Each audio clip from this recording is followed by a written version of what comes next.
worship service of the UU Church of Riverside. We're going to have a hymn next, and I'd like to remind you to please wear your mask if you're singing. Michael Boblett will now speak the opening words and lead into the work of my hands. Work of my hands. Can I leave that there? Okay, here we go. Well, it's been a while, hasn't it?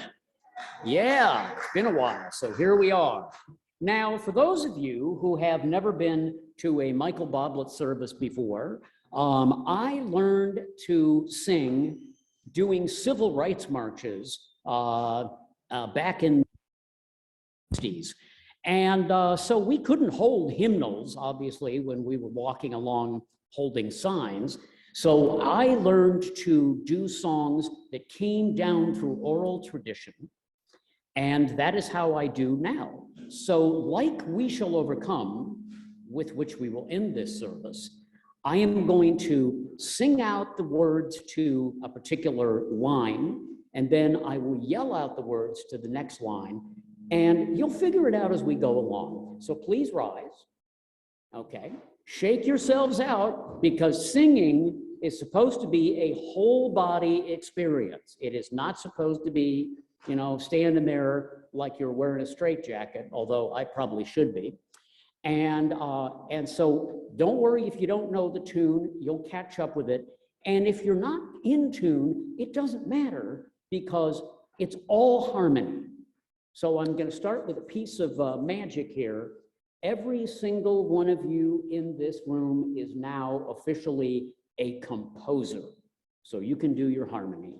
This song came down to me from oral tradition, from the Appalachians and from the slaves on the plantations. No one actually knows, apparently, whether it started in one place or the other. It's called May the Work of My Hands Speak for Me. And it goes like this. May the work of my hands speak for me. May the work of my hands speak for me.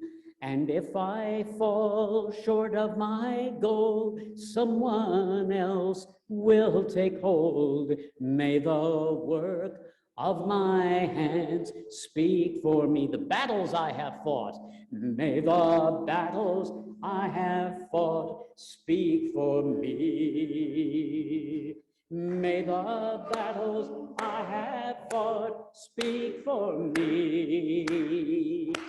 And if I fall short of my goal, someone else will take hold. May the work of my hands speak for me. The children I have taught, may the children I have taught speak for me. Oh, speak for me.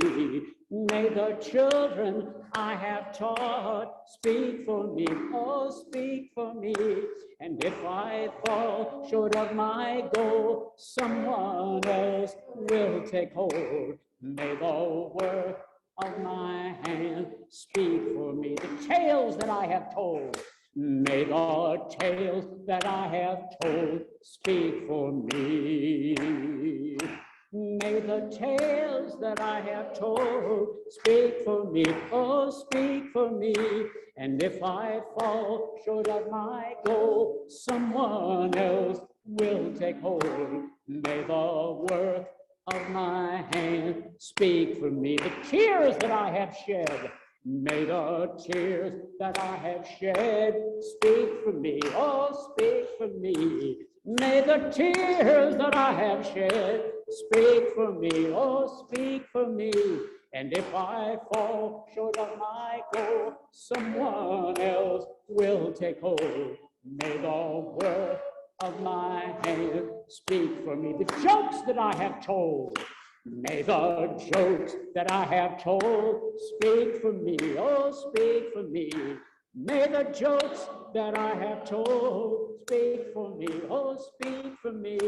And if I fall short of my goal, someone else will take hold. May the work of my hand speak for me. The road that I have walked, May the road that I have walked speak for me, oh, speak for me.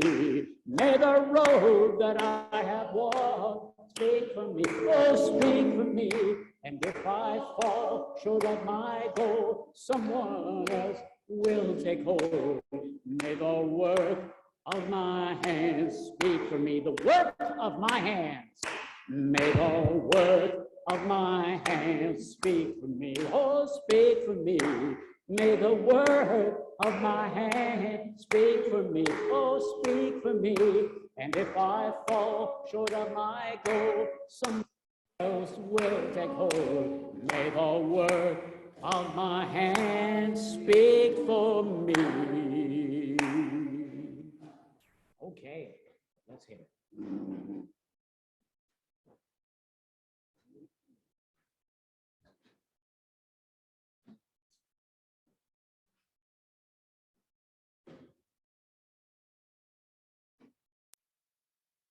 Thank you for joining us. I'm working on my iPad and it's a work in progress, so bear with me. Thank you for joining us remotely on Zoom, where we will continue live streaming and posting these services on our YouTube channel for our virtual attendees. I don't know if you all know, but anytime you miss a service, you can look it up on YouTube, and they're very good. The quality of our services has been really great. I'm Pat Kawunder. I'm on the board of the church, and I'll be your worship associate today. We welcome you to join us this morning with an open mind and an open heart, and with muted electronic devices, please. Our Unitarian heritage calls us to recognize the inherent good of all persons, while the Universalist part of our tradition encourages us to extend love and acceptance to all people. You are welcome in this congregation, whatever your gender identity, racial identity, faith tradition, or class. Our principles call us to affirm the worth and dignity of every individual, to accept one another, and to foster each other's spiritual growth. We're glad to have you with us today.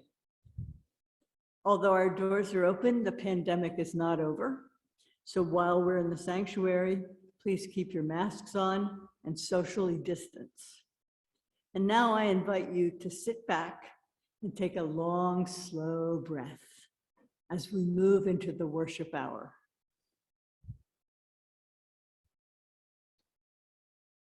For our call to worship, you are welcome to read with me the mission statement of our church. Our mission is to foster a diverse religious community that celebrates life, affirms the individual, encourages spiritual growth and open thought, and works to advance social justice and environmental sustainability. Our speaker today, we're delighted to have back Reverend Michael Boblett. He's spoken here many times in the past, and we're happy to welcome him back. The Reverend Dr. Michael Boblett, MA and Div D-Min, has been called UUCR's youngest member of the old guard. A neighbor and friend of our then minister, Reverend Ray Manker, and his family in the 50s. He was a member of our youth group in the tumultuous 60s. Later returned to serve as our interim minister from 1985 to 86. In addition to his years of ministerial work, Michael lived in Israel from 1974 to 75 and studied shamanism with Michael Harner, author of The Way of the Shaman, in the early 90s. Michael is now retired from the UU ministry and lives in San Diego, where he practices as a certified advanced Rolfer and Rolf movement practitioner. June is Pride Month, where the world's LGBTQ communities come together and celebrate the freedom to be themselves. Fittingly, today's sermon is entitled, LGBT Rights, We Will Not Go Back. These are frightening times. What we are seeing and hearing, who could have foreseen it? There were warnings, but they mostly went unheard. So I have two messages that may seem contradictory. First, please do not be naive. Second, please do not despair. Naivete and despair have this in common. They prevent action. They allow us to opt out of history. The safest thing is to stand up and be counted. In these days, we have no other choice. We have two lightings of sacred flames. The first is the occupied Indigenous Peoples Remembrance Candle. The second is the lighting of our own chalice, the symbol of our faith. We walk upon the traditional territories of diverse and sovereign peoples, the original people of this land, who continue to cry out for justice and self-determination. The spot we occupy was first the sacred space of several groups of Indigenous peoples, including the Cahuilla, the Cupeño, and the Serrano.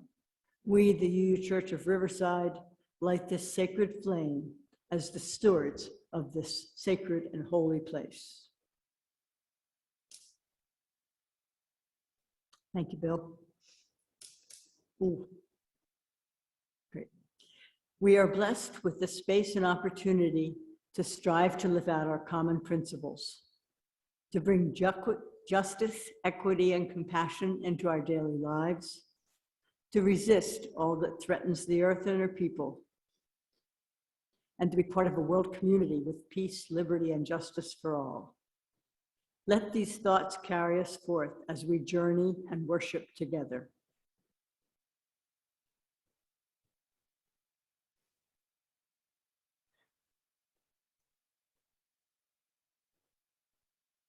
Beautiful. 15% rule. You have to be 15% greater than the inanimate object you're dealing with.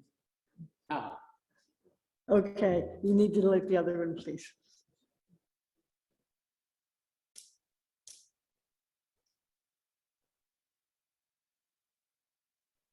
Thank you. Today's reading of the chalice lighting is by Marianne Moore. We light this chalice for the light of truth. We light this chalice for the warmth of love. We light this chalice for the energy of action. We have a tradition at UUCR to welcome those who are visitors or perhaps returning after some time away. We know it can be uncomfortable to stand up and speak in front of others, and so I will now ask for a volunteer from someone who has been here a while to tell us your name and how you found out about this church. We ask you to step close to the mic. Do we do that? Or does Bill take the mic? I think Bill takes the mic around. Yep, so do we have a volunteer? You might know you're going to be it. Bonnie, would you show us how it's done?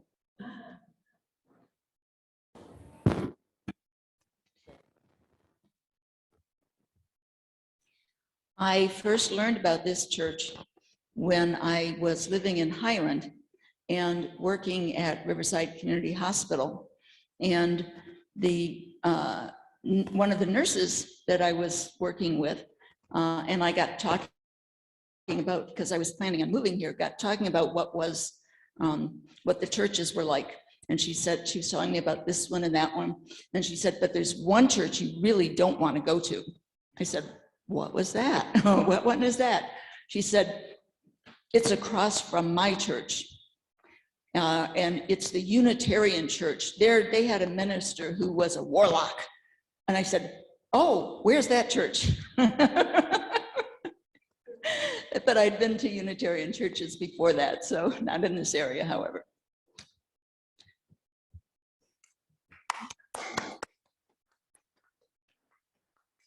Thank you. That's how it's done. If you are new here, a visitor, or an old friend, please raise your hand to stand and have Bill bring you the mic to tell us about yourself. I think Diane has her hand up.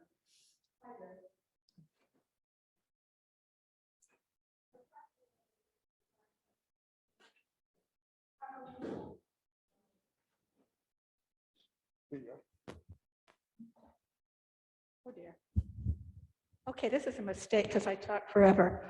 I'll try to make it short. Many years ago, I came here when I was going through a period of time with a lot of health issues. And at that point, there was a minister here, Matthew, I'm learning, that gentleman. I used to sit in the back and listen, and I'd cry a lot because it was extremely inspirational and it really was spot on with my political thinking. I'm of the belief that no one person should dictate to others their choices. And I'm very appreciative of folks who are of my generation who do celebrate the fact that there's no one right way, but we should unite and try to make it better for everybody. Okay, I'm here today only because I've been isolated somewhat in this last year and a half since my husband died and I had cancer going forward, walking it alone. I've been given a gift. I've been given some time out while it's still in my body and things have deteriorated, but I'm here, frisky as can be.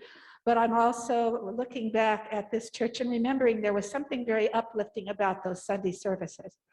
Most of my Sundays are spent at home where I'm trying to take care of a world where he no longer is, my deceased husband who died last year.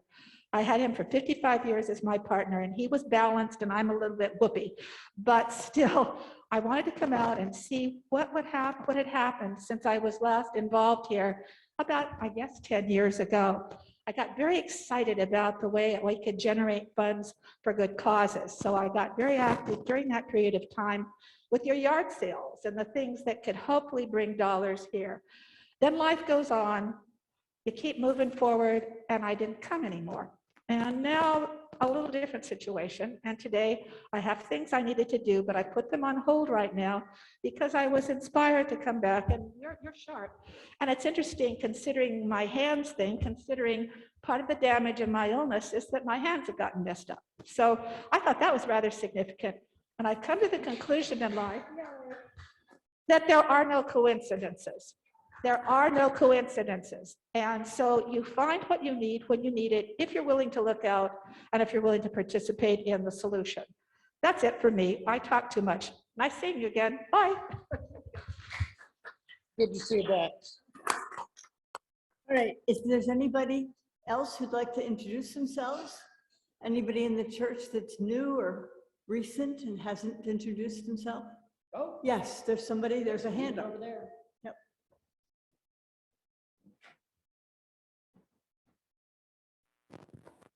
Here you go. Thank you. I'll try and keep this short. My name is Dieter Wurzfeld. I used to work for the city of Riverside here, where I was a utility water director and belonged to the church here. And I used to be known as John W. North. I used to tour the city to talk about the origin of the city of Riverside. And I remember one time I was in this session here having a discussion and a debate with some other people regarding religion. So I certainly am attuned to the Unitarian Church. I now live in San Diego. So I just thought I'd come up today, and frankly, my checkout time is 11. I'm staying at the Mission Inn. So anyway, it's nice to be back, and hope everybody here remembers John W. North. Thank you.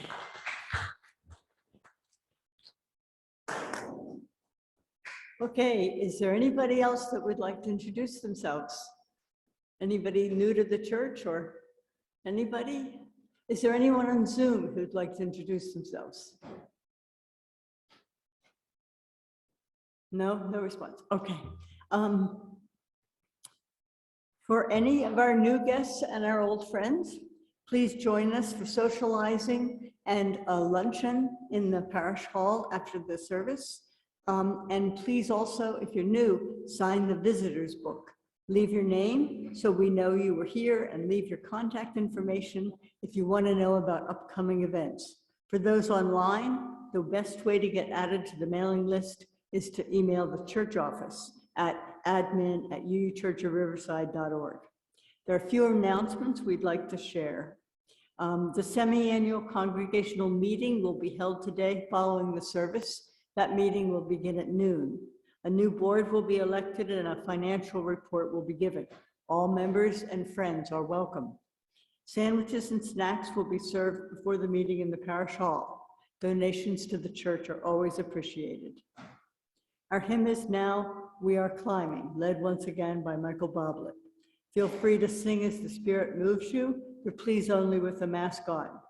Please stand and body your spirit and join in singing the work of my hands.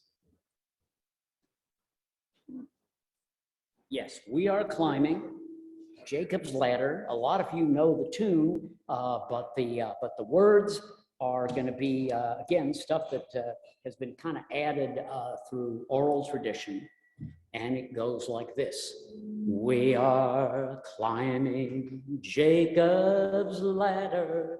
We are climbing Jacob's ladder. We are climbing Jacob's ladder, sisters, brothers, all.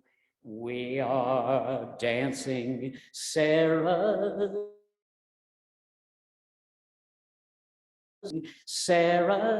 circle. We are dancing Sarah's circle, sisters, brothers, all. Keep on climbing, you will make it. Keep on climbing, you will make it. Keep on climbing, you will make it. Sisters, brothers, all. Oh, I forgot the next one. Oh, do you want your freedom? Do you want your freedom? Do you want your freedom? Do you want your freedom? Sisters, brothers, all. We are dancing Sarah's circle. We are dancing Sarah's circle.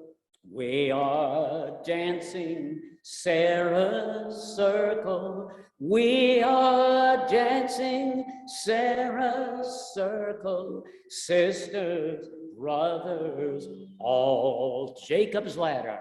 We are climbing Jacob. Climbing Jacob's ladder. We are climbing Jacob's ladder. Sisters, brothers, all. Thank you. Please be seated. Okay.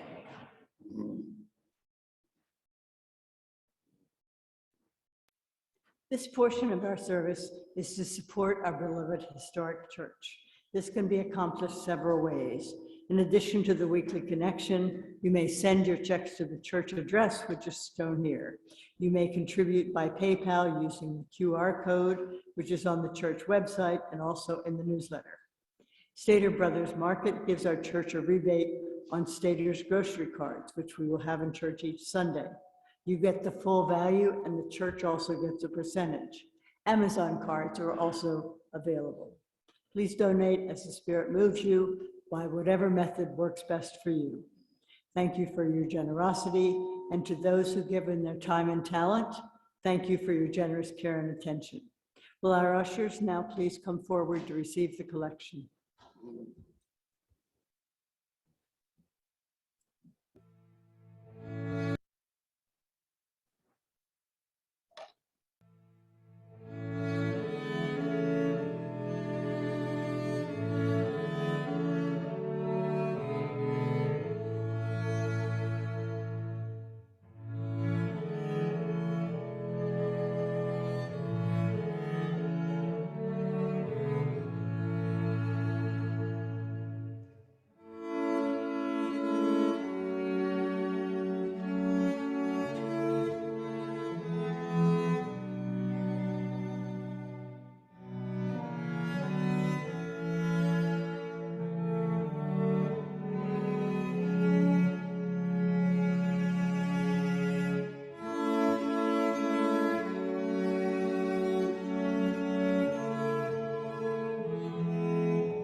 Our next hymn is number 402 from the gray hymnal, From You I Receive. Please feel free to sing as the Spirit moves you, only with a mask. Stand in body or spirit and join us in hymn number 402, From You I Receive.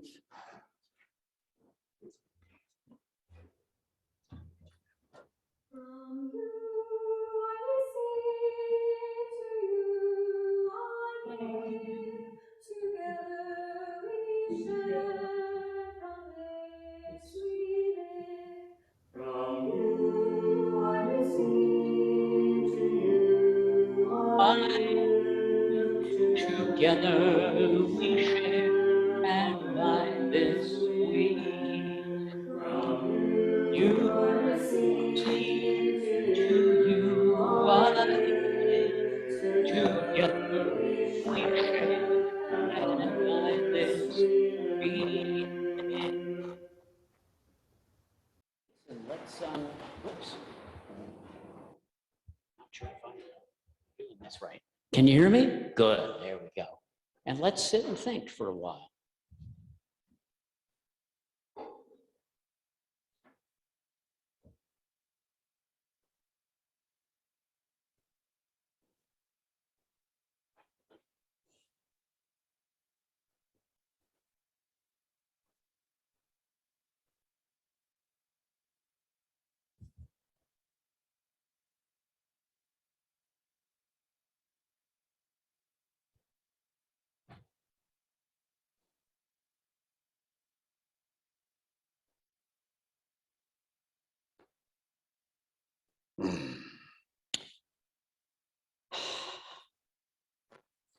So every single time I drive up from San Diego to give a talk here, I make the same mistake. I listen to NPR. Big mistake, because whatever I thought I was going to talk about gets sideswiped by the news that I'm hearing. So as I was driving up today, I was hearing the details of news that I had heard yesterday, but it was being fleshed out.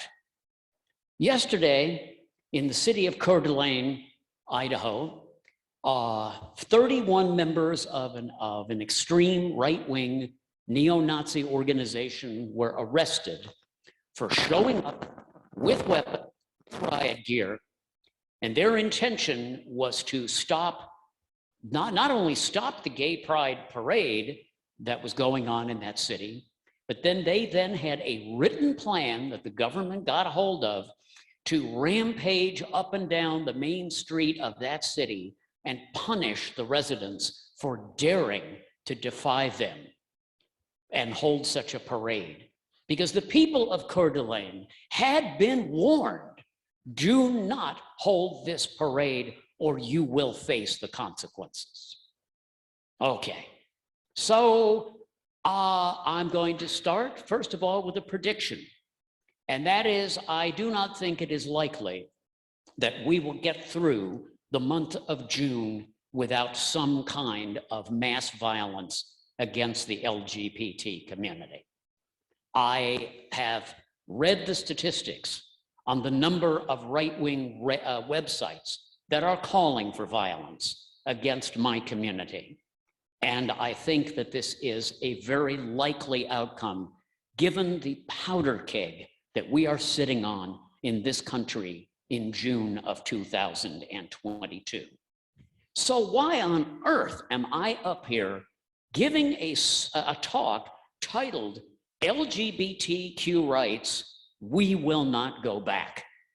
I have had several friends in the LGBTQ community say to me, what are you, Michael, stupid? What do you mean we will not go back? We're going back.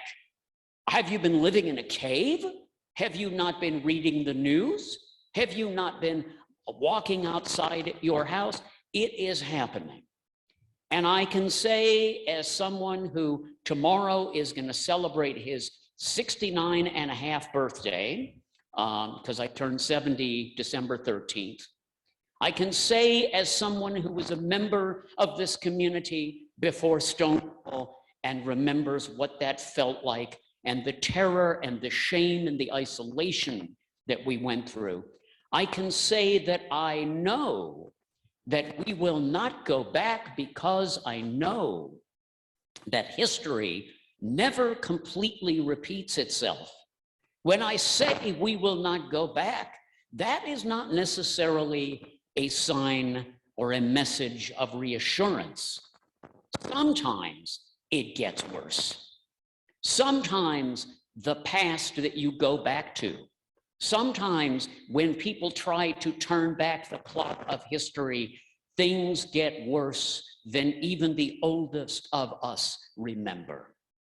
As I was driving up here this morning and thinking of what is happening around the world today, and the connections between what is happening here and what is happening in Russia, and what is happening in Ukraine, and what is happening on every street of this city, and what is happening with a political movement that very likely will prevent us from having a free election in this country in November. When I look at these things, when I say we shall not go back, the world that I remember from before Stonewall may one day look like the good old days. But it is not my purpose here this morning just to frighten you, because anyone with a brain is frightened right now. I go back to the message that was in the blurb of this talk. There are two dangers that one faces in any situation. One of them is naivete. One of them is taking comfort in your own temporary privilege. And then the other one seems like the opposite: despair, giving up. I'm not going to do anything. There is nothing I can do to prevent what is happening.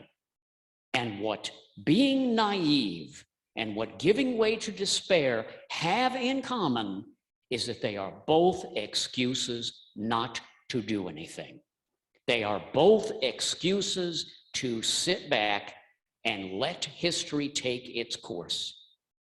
Years ago, I remember hearing Martin Luther King say that the moral arc of history is long, but it bends toward justice. But that does not happen automatically. History is not like continental drift. It just doesn't just move the way it is inevitably going to move.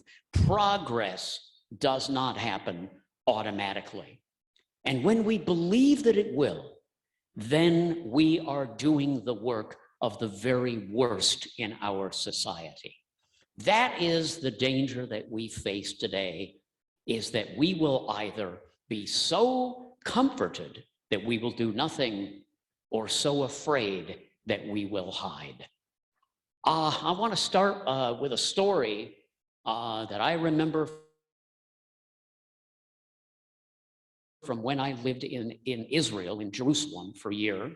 And I knew a lot of people on both sides of that conflict, Jewish and Palestinian. And I rented a room from a woman named Trudy. By the way, that was also the name of my stepmother, whose parents got out of Germany just in time. And the other Trudy, the one I rented the room from, she and her husband came from a very wealthy family. And they left Germany in 1934. And their relatives, who mostly lived outside of town, off on their country estates, were shielded from what was happening in Germany. In 1938, the year of Kristallnacht, Trudy's mother managed to get a visa to get out of Germany. People were struggling to get these visas to get out of Germany at that point. She actually got a visa, and she used that visa to go to Palestine, go and visit her daughter, Trudy. And she sat down with her daughter, Trudy, and she said, "Trudy, I am very worried about you. You're living in this primitive place where the people don't want you. The whole family have talked to me and sent me to beg you, will you please come back to Germany where it's safe? Please come back to Germany where it's safe. And Trudy said no, and her mother got back on the boat and went back to Germany, and Trudy never saw her again. History is ruthless. History is sometimes cruel.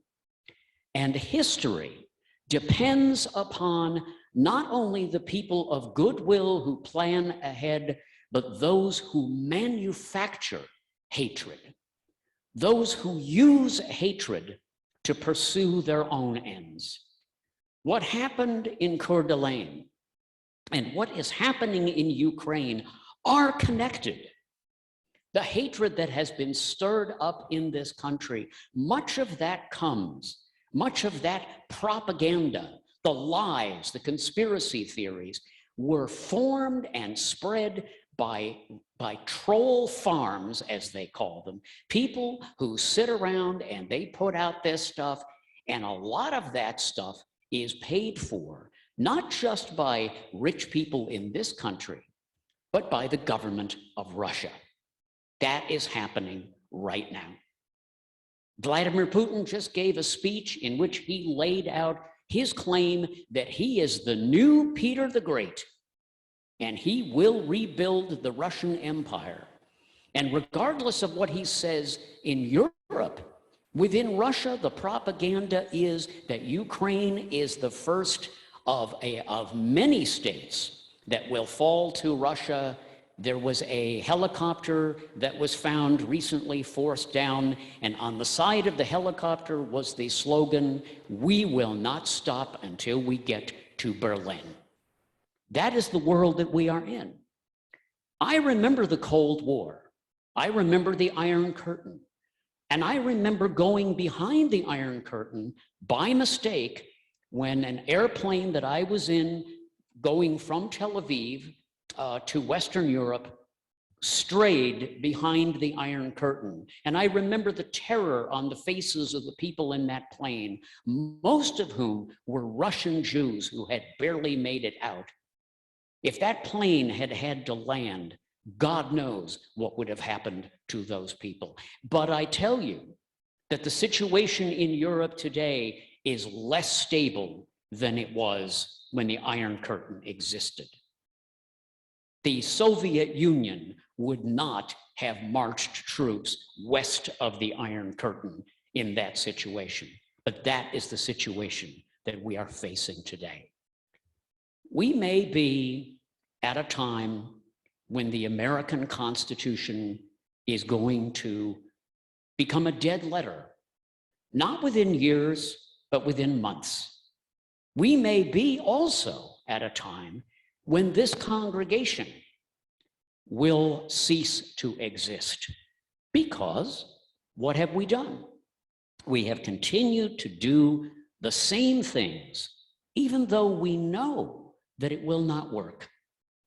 I first set foot in this congregation, in this building, 57 years ago, during the time of Phil Smith. Does anybody remember Phil Smith here? No, he was, that was an interesting time in the history of this congregation. This was a lively place. This was the place to go if you wanted to plan for opposition to the Vietnam War, if you wanted to plan for opposition to what Richard Nixon was doing. This was the place to be. And what has happened? We are living in the past. You are going to have a congregational meeting today.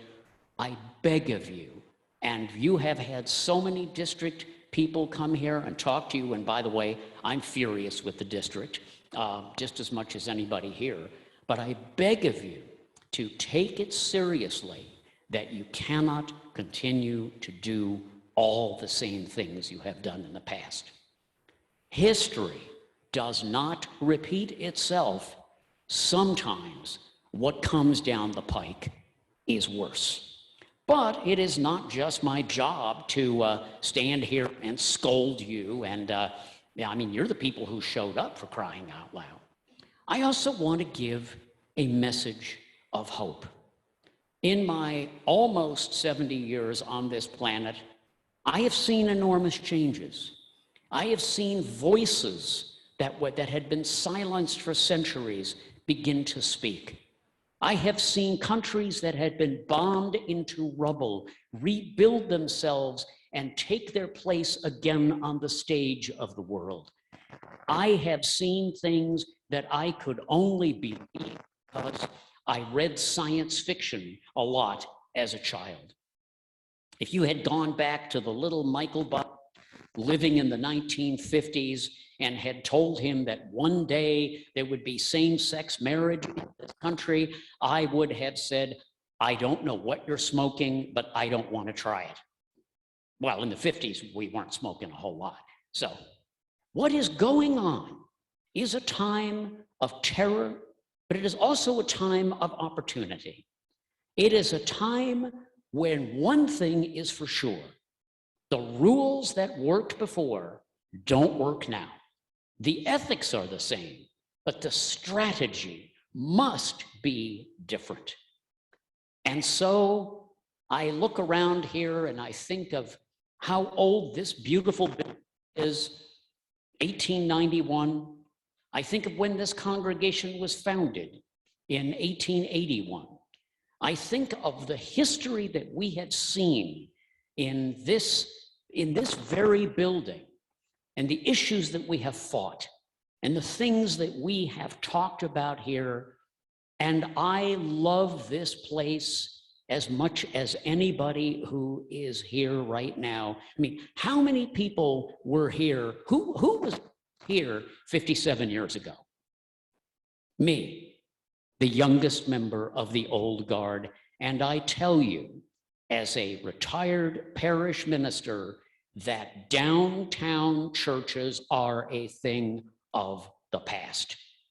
So if you thought I was just going to talk about LGBT rights, I want to ask you, if you want to continue to be a beacon for those rights, a beacon for indigenous rights, a beacon for peace, a beacon for free elections in this country, a beacon for gun control, for goodness sake, want to do this, you have a choice.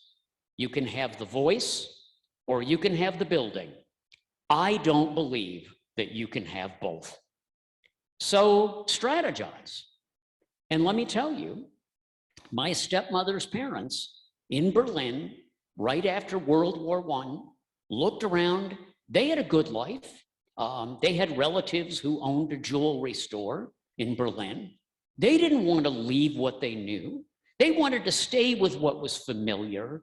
Berlin was a charming, charming city, but they knew that history is ruthless, and they knew that they had to pack their bags and leave.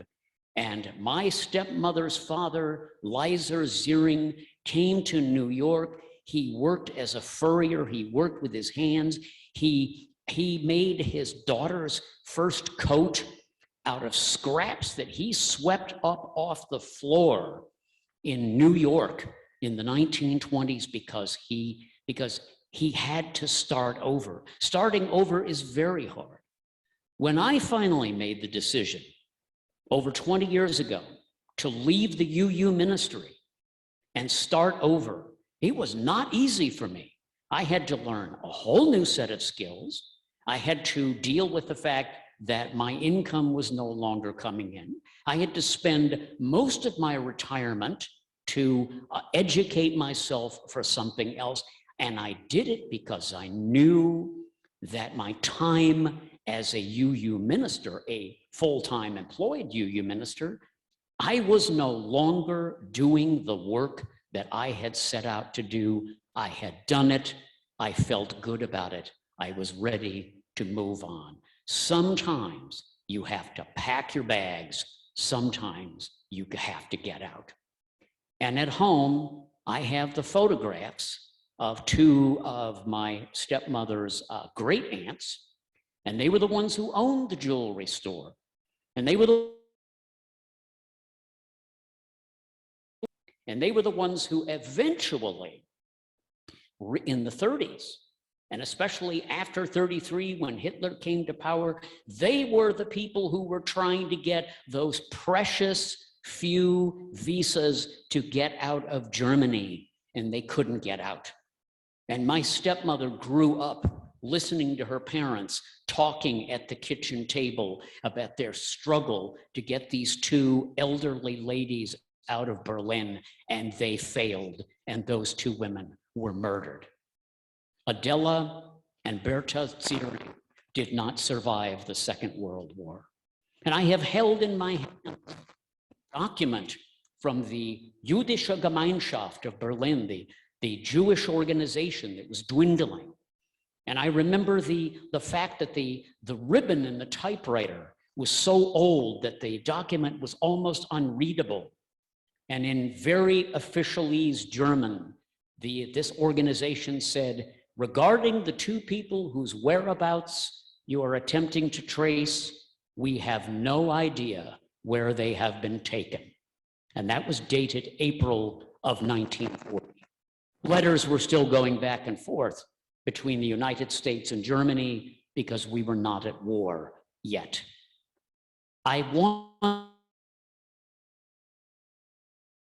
of urgency about what we are going to have to do as individuals and what we are going to have to do in whatever group we belong to, because the times, they are a-changing.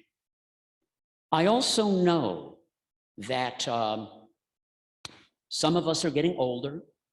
Some of us may not live to see the dawn at the end of what may be coming upon us. I also know that we are all, in one way or another, immortal. We all pass on an echo of who we are. I had dinner with my sister a couple of years ago, and our family motto has been, I've seen worse, because we have. And I remember as a child, my father ran afoul of communist hunters in the McCarthy era, because my father was, he worked on the atom bomb. And anybody who did that was under suspicion. And my father was terribly treated. And I was brought up with this fear as a child. Every time I went to school, when I went to kindergarten, my parents sat me down and said, these are things you must not say at kindergarten. You must not tell anyone what your father does, because all of this house, this car, the food in the refrigerator, all of it could go away. And I knew that because I was born in a barracks behind barbed wire. We weren't prisoners. We were working on a military base.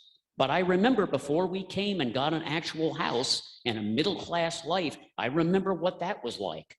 And I knew that one wrong word out of my mouth and we would have gone back there. So my sister and I had both been through the same thing. And I said, I've seen worse. And my sister said, how can you possibly say, no, even back in the early 50s was better than what we're facing right now. And I said, Mary, I believe in reincarnation. So maybe I have seen worse. Who knows?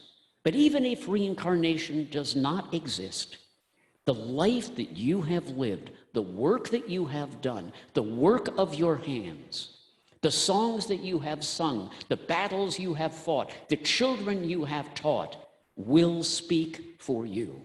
Your name may be forgotten. Your struggle may be forgotten, but something of you will live on. And so win or lose, you're going to have to move forward, because the one thing you cannot do, either out of fear or out of a completely mistaken sense of safety, is to stay where you are. I almost renamed this sermon, Welcome to Ukraine, because in a sense, what is happening in Ukraine is a sign of what is happening to all of us. Whether we are white or black, whether we are gay or straight, Jew or Gentile, old or young, rich or poor, we are all facing a situation where naivete and despair are both going to prove fatal. But at the same time, whatever you do will not be lost. It may not be visible to the naked eye, but the echoes of who you are will live on. We have all, in one sense or another, spiritually, historically, or whatever it is, seen worse. But I'll tell you one thing.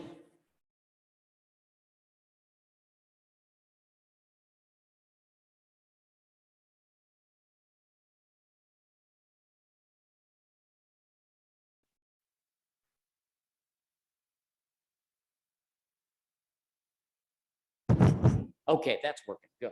So everybody knows we shall overcome, right? Okay, let's do it. We shall overcome. We shall overcome. We shall overcome someday. Oh, deep in my heart, I do believe that we shall overcome someday. We are not afraid. We are not afraid. We are not afraid. We are not afraid today. Oh, deep in my heart, I do believe that we shall overcome someday. We are all Ukraine. We are all Ukraine. We are all Ukraine. We are all Ukraine today. Today. Oh, deep in my heart, I do believe that we shall overcome someday. Black and white together, black and white together. Can we get this? Black and white together. Black and white together.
Reverend Michael, for sharing your valuable time and insights with us this morning. It is sincerely appreciated, and we look forward to seeing you again. If there are those of you who would like to stay in the sanctuary for 10 to 15 minutes for questions or to share some discussion or observations from the service, Please remain in the sanctuary or online. Please be aware the comments will be posted online. For the rest of you, you are now invited to adjourn into the parish hall. So, comment, yes. Comment session. Please, yes. Okay, so, okay, do we have a microphone? Is this the microphone down here? Okay, I don't know if it still works. Oh, okay. Let's just check.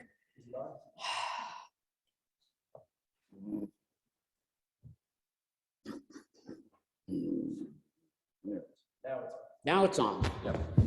My bad.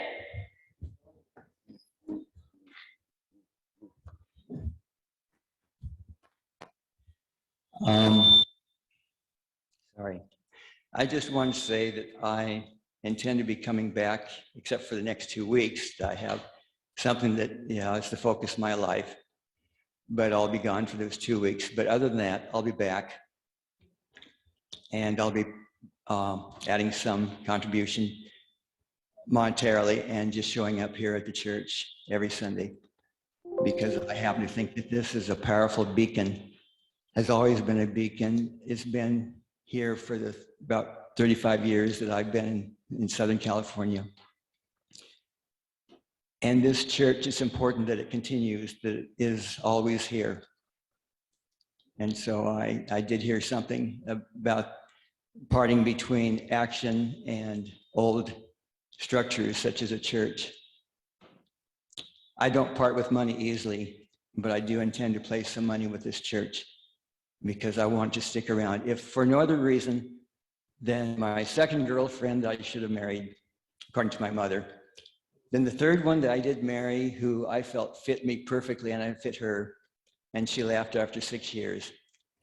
Both of those ladies I found over a 30-year spread here in this beloved church.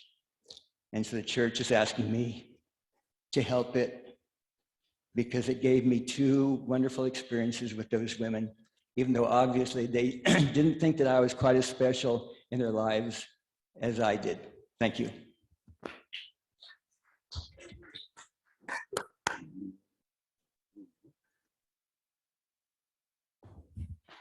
Well, Michael, your words scared me to death.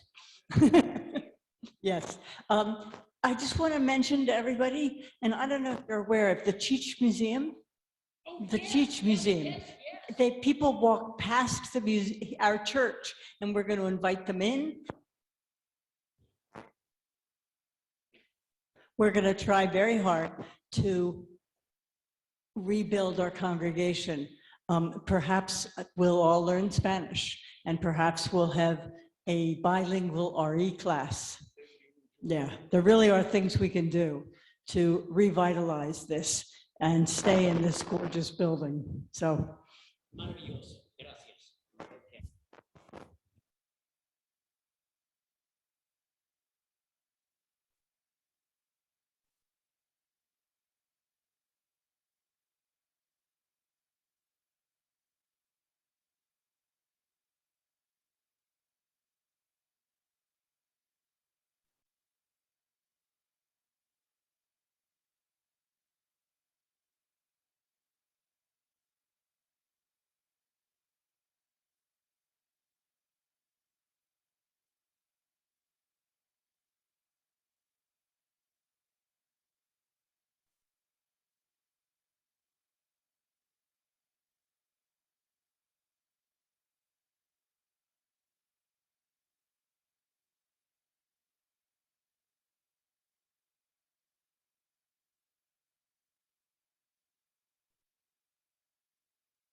Okay.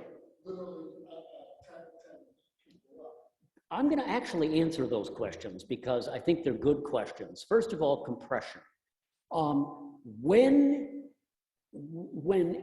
people can have access to guns that were not even thought of in the 18th century, when the Second Amendment was crafted, the number cannot, it doesn't matter how small the number is of unhappy people, the potential for violence is far greater here than it is in many other countries. I know every time I drive down the highway that, I drive very, very carefully now because I know that any one of those people out there could have a gun, and that my refusal to move out of my lane when somebody's tailgating me, for example, could prove fatal to me. And so this is compounded by the fact that we have people, pardon me, I hate it when I almost sneeze and I don't. It's compounded by the fact that hatred is manufactured. Hatred is not something that arises spontaneously. It's like any other product. And by the way, if the product gets a little bit past its sell date, you can always repackage it. I have seen that happen to anti-Semitism, for example, where, it's not that Jews are racially bad, we're going to find up another reason.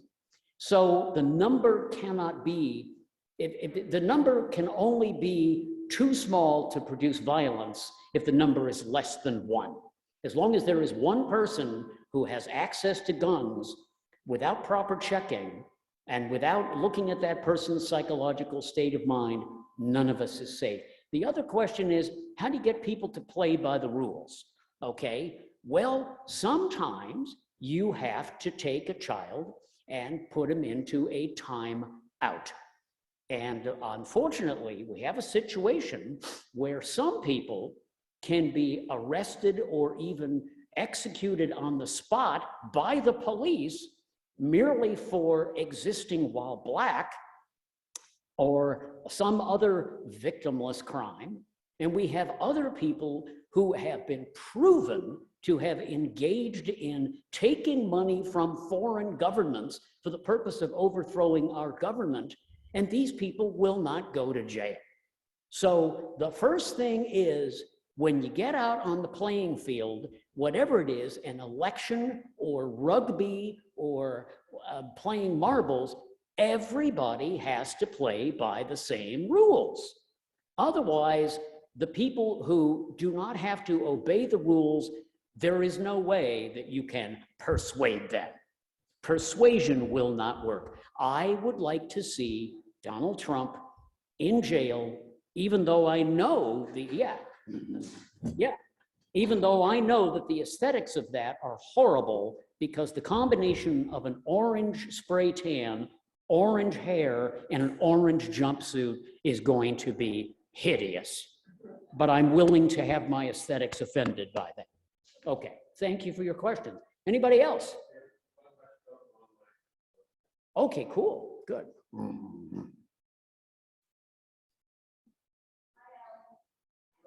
Hey, hi.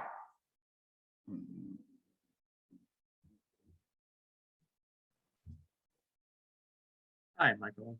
Thank you. Thank you very much for speaking. And yeah, I completely agree, first of all, with what you were just saying about being careful while driving, but also just because people just are terrible at driving cars.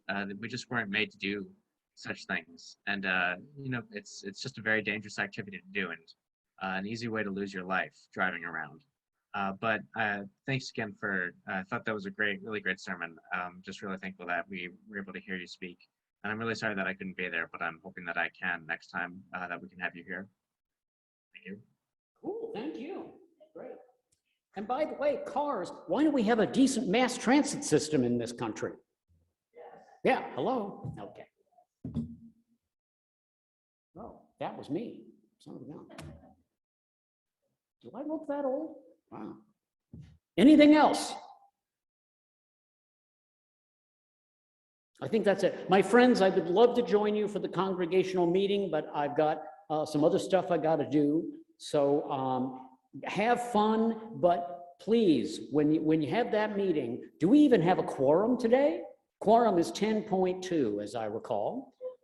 You'll get it. You'll go out and just grab somebody. But anyway, have a wonderful day, and just remember, sometimes, even if you own a jewelry store, staying in Berlin is not necessarily an option.